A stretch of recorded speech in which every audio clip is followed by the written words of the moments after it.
Genesis 4, verses 1 through 11. It's in your pew Bibles and page 3. Now the man knew his wife Eve, and she conceived and bore Cain, saying, I have produced a man with the help of the Lord. Next she bore his brother Abel. Now Abel was a keeper of sheep, and Cain a tiller of the ground. In the course of time, Cain brought to the Lord an offering of the fruit of the ground, and Abel, for his part, brought of the firstlings of his flock, their fat portions. And the Lord had regard for Abel and his offering, but for Cain and his offering he had no regard. So Cain was very angry, and his countenance fell. The Lord said to Cain, Why are you angry, and why has your countenance fallen? If you do well, will you not be accepted? And if you do not do well, sin is lurking at the door. Its desire is for you, but you must master it. Cain said to his brother Abel, Let us go out to the field.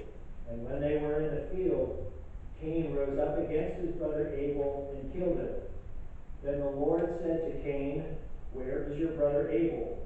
He said, I do not know. Am I my brother's keeper? And the Lord said, What have you done? Listen, your brother's blood is crying out to me from the ground. And now you are cursed from the ground, which has opened its mouth to receive your brother's blood from your hand.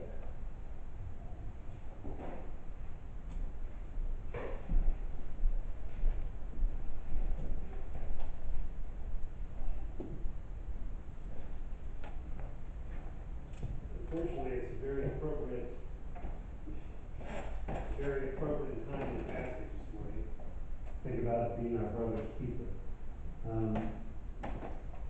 So turn with me to the New Testament lesson, John chapter 13.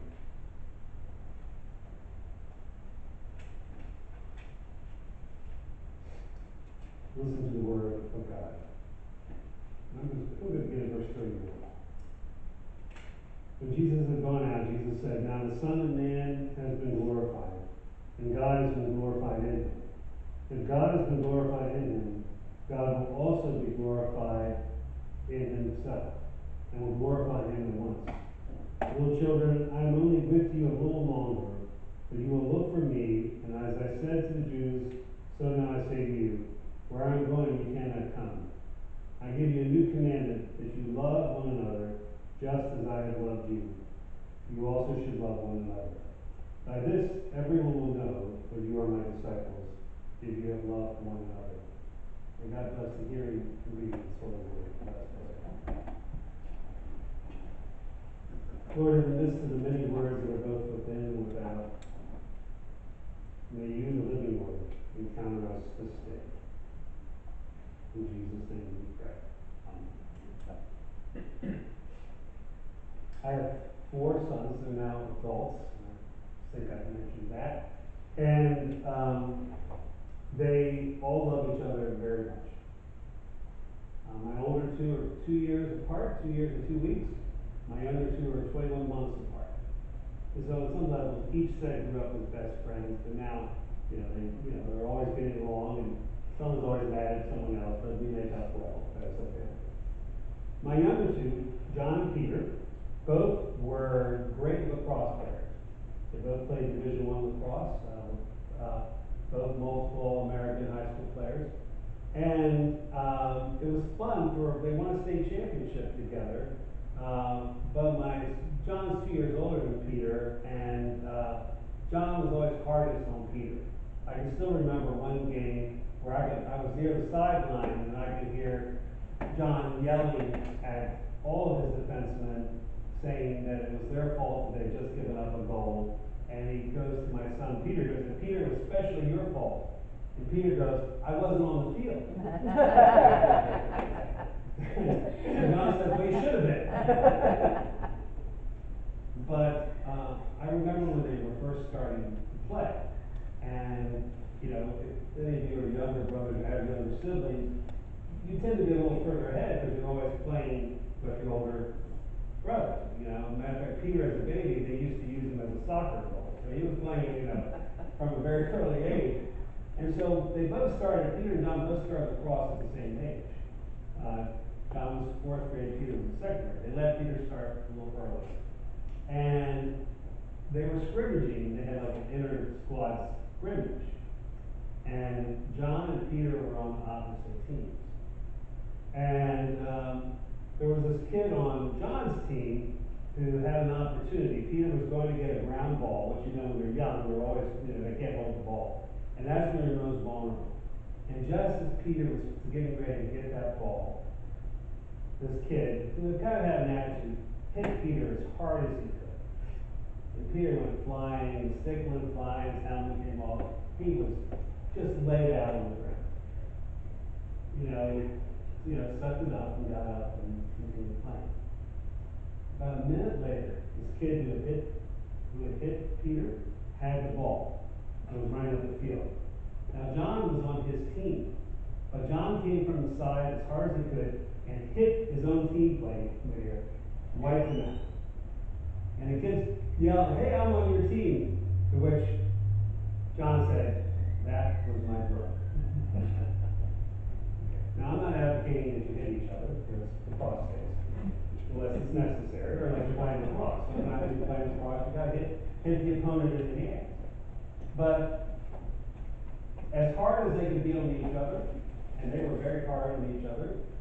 Matter of fact, I had my own room at the emergency room at the hospital. Having 4 sons, everything of any value was eventually broken. But as hard as they were on each other, you better never cross one another, because you got all for it. Right? They were their brother's keeper. Now,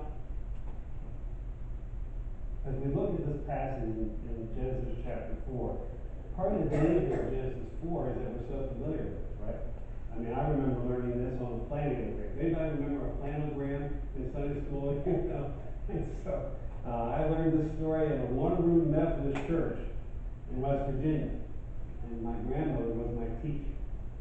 So I learned this story early. Matter of fact, if you stop and think, there's a lot of pretty awful stories in the Old Testament that we teach kids, right? You know, I mean, we have little cute arks like Noah's Ark. We put Noah's Ark in nurseries. Okay, well, Noah's Ark is about the decimation of the entire world. I'm not sure we should put that in nurseries. I should maybe wait till they get a little older. I'm not sure I could understand that. But there's something really significant going on in Cain and Abel's story that I think we often miss. Now, we are told that Cain and Abel both offered sacrifices to God. And part of the story is a little bit of a propaganda story, right? Cain, when you think of Cain, what do you think of? Canaanites, right? Okay, and the tribes of Israel were initially shepherds. So Abel kind of represents the good people, children of Israel, and Cain represents the Canaanites, civilization, agriculture, all that. So there's a little bit of symbolism like that going on. But I think there's a deeper spiritual, psychological, maybe even social psychodrama going on here. Why are we told that Abel's sacrifice was accepted and Cain's was not? Remember? Well, you probably don't remember because we're not told.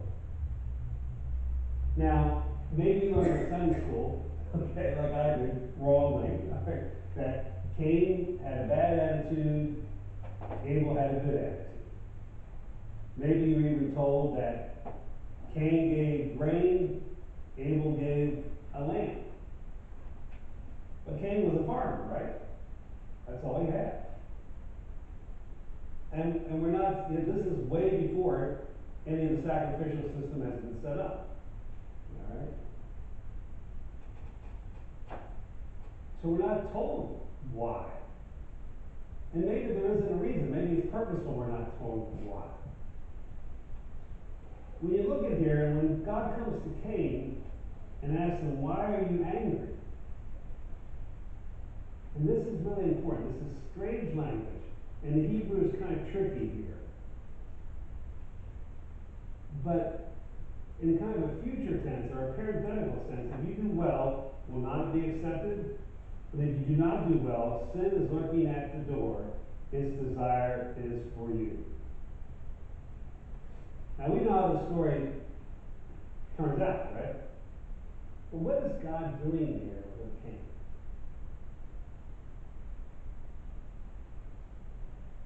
What did Cain fail to do?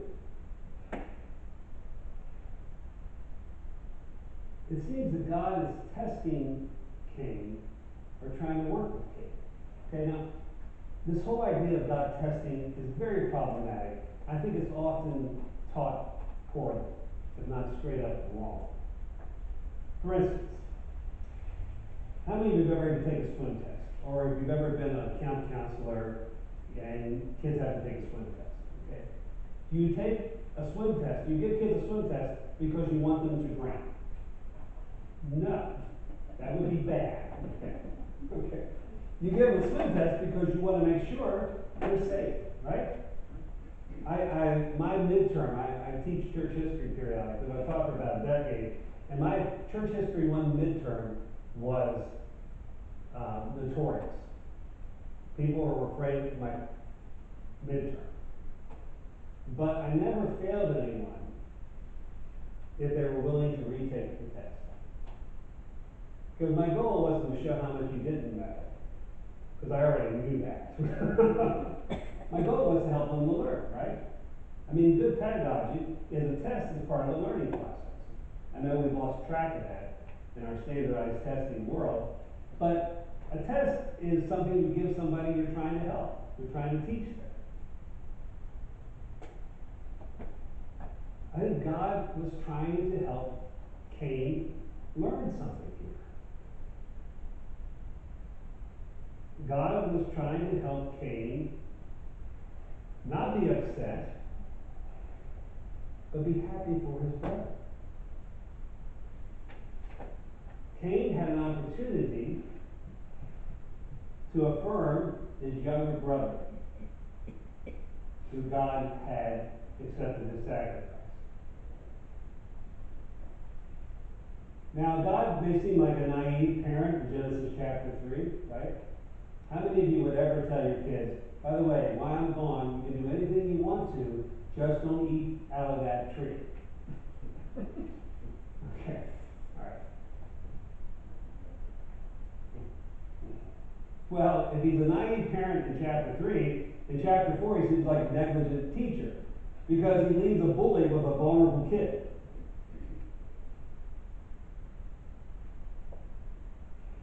But that's part of what God does. God gives humanity enough space to become what we were created to be. God gives the church enough room to grow into what we have been recreated to be. The trouble is, there's a lot of bad things that happen in that space. In this country, this week, we had the attempted assassination of 2 former presidents, a former vice president, 2 sitting senators, and Robert De Niro on top of it. We had a man walk into a Kroger in Louisville, Kentucky, and shoot people because they were African American.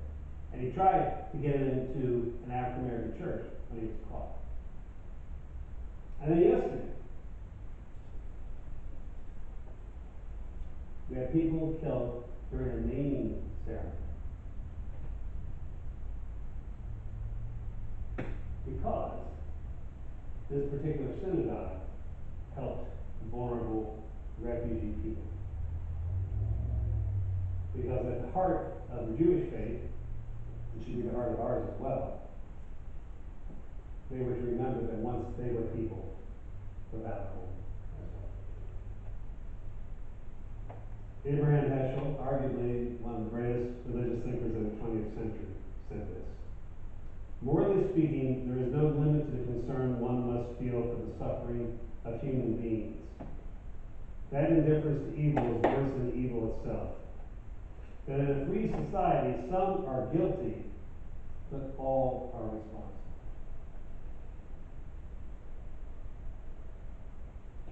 The question that Cain speaks to God in defiance is the question that humanity has been speaking from the beginning. Am I my brother's keeper? And the implication is, no, I'm not. I'm not my brother's keeper echoes out over centuries from one prehistoric tribe raiding and pillaging its neighboring tribe to the mechanized and technological warfare of the modern world to the insults on social media, yes, into a racially based shooting in a grocery store, in a massacre in Pittsburgh, and so on, and so on, and so on. Christians tend to read somewhat rightly that the New Testament exists to fix the problem of Genesis 3, the problem of sin. But I think the New Testament is equally concerned about the problem in Genesis 4 and rectifying it. Jesus says unequivocally, you are your brother's keeper. You are your sister's keeper. What's interesting in the Cain story, most of us can mourn with those who mourn. I think what true Christian charity is about is rejoicing with those who rejoice.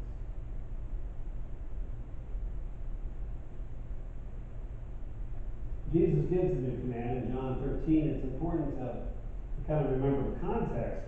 It's the Last Supper. And the Last Supper, our Maundy, Thursday, was not the best night for the followers of Jesus. Okay. Now, the followers of Jesus have had some bad days. We've had some bad years. Arguably, we've had some pretty lousy centuries. But I would venture to say that Holy Thursday might have been one of the worst nights for the followers of Jesus of all time. 3, fall asleep when Jesus asked them to stay up with him. Matter of fact, Jesus only asks 2 or 3 things for himself in the entire Gospels. And they never get answered. Remember, like the woman at the well, he asked for a drink of water. Well, 20 verses later, I don't think he ever got a drink. The whole town gets converted. By the end, he's still saying, I just want a drink. I'm glad you all came with me, but I'm still thirsty. And then what he asked Peter, James, and John, just stay up. I don't even need you to pray. Just be awake. They couldn't do it. So three of his closest guys fall asleep. One will deny him. One will betray him. And the rest of them all run away. Not a particularly good night for people who eventually will be all called saints. Saint Betrayer, Saint Capitals. In the middle of this night of treachery, compromise, disappointment, failure, Jesus says, a new commandment I give you, that you love each other just as I have loved you. Now, as I told the kids, on the surface, most of the time they say, I'll take 1 over 613. But in reality, the 1 is all encompassing, right? How did Jesus love? Well, he loved totally. He loved unconditionally. He loved selflessly. Dietrich Bonhoeffer in Life Together says this. The Christian, however, must bear the burden of a brother or sister. He must suffer and endure the brother. It's only when he is a burden that another person is really a brother and not merely an object to be manipulated. The burden of men was so heavy for God himself that he had to endure the cross. God barely bore the burden of man in the body of Jesus Christ, but he bore them as a mother carries her child. as a shepherd unfolds the lost lamb that has been found. God took humanity upon himself, and they waded into the ground, but God remained with them, and they with God. In bearing with humanity, God maintained fellowship with them. It was the law of Christ that was fulfilled in the cross, and Christians must share in this law. We're beginning to talk about stewardship in the next weeks, and I think all stewardship flows from this idea that God has given us these mandates. And there is no greater stewardship that we have than the stewardship of love for one another. We are our brother's keeper. We all are our sister's keeper.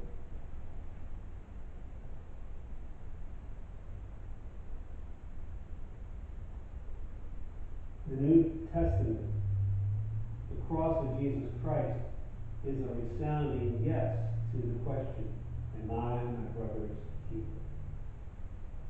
We as Christians don't have the option to turn off the TV in a way to say, I'm just not going to care about this.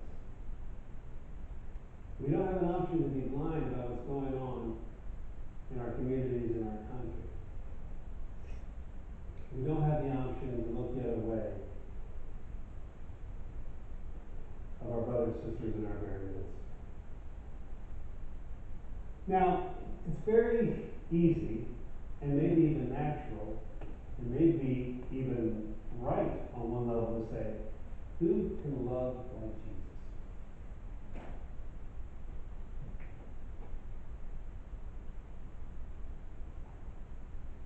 And when I look in the mirror, I don't see that person.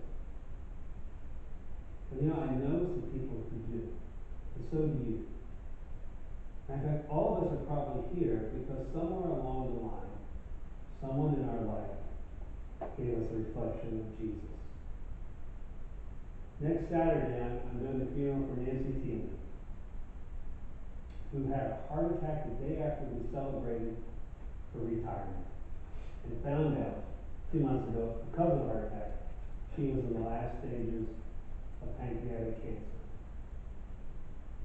Sad, unfair, all that is there. But when I think of Nancy, I think of someone who loved like Jesus. Her life was difficult. She was widowed at the age of 40 or so, and had to raise the children by herself. And not only did she raise her children, but she was the rock for her grandchildren as well. As I sat with her children and her grandchildren, they said, I never heard her complain. I never heard her say anything bad about anybody. She would do anything for anyone. Matter of fact, they said she would have done anything for her kids or her grandchildren. And I would go on to say that Nancy would have done anything for anybody she could. Her answer to the difficulties of life, to many injustices that happened to her, was to love. Well, her reward is in her hands now. So while we're here, we're all called to love each other as Jesus has loved us. He has given us each other care.